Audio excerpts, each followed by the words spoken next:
You can tell many things by looking at the artwork on Atari 2600 game cartridges. For starters, it says, use with keyboard controllers.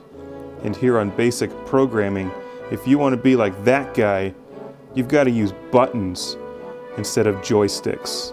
While the Magnavox Odyssey 2 comes with a full-size computer keyboard on the game console, the Atari 2600 does not. Therefore, you have to use the keyboard controller to play certain games that use keys, like Memory Match, a game of concentration, Codebreaker, and basic programming.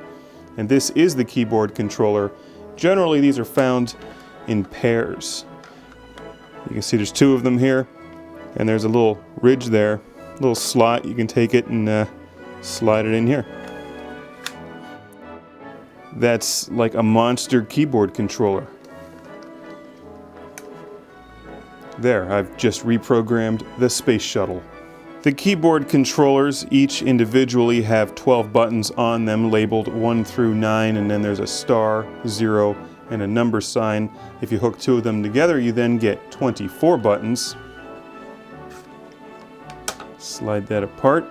You get the nice Atari-styled text here. The buttons feel like buttons. There's not a whole lot I can say about that. You can see on the underside you got a couple screw holes. My biggest gripe with these is that the controller cord is extremely short, and other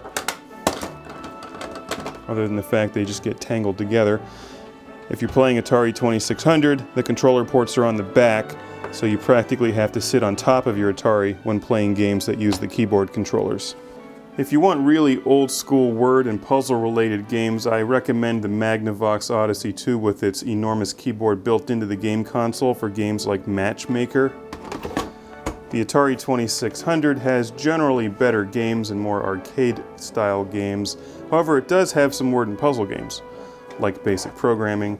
Here we have Memory Match, which is almost identical to the Magnavox Odyssey 2's Matchmaker. And if you're looking for keyboard controllers to play the Atari games that use keyboard controllers, these are easy to find and very affordable today. Just make sure you find a pair of them. And odds are, if you look hard enough, you can find a keyboard controller that comes with several of the games like basic programming that use a keyboard controller.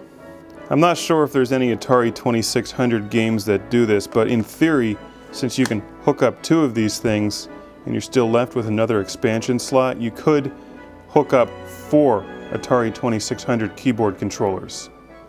And why stop there? You could go to 8 or 20 or 5,000.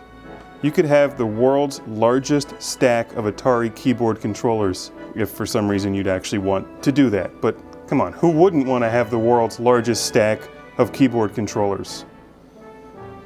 You could build a bridge out of them. Can you imagine what it would look like if you were approaching a bridge built from Atari 2600 keyboard controllers? These things are basically the Legos of the video game world. Check that out. This is engineering the Romans would be proud of.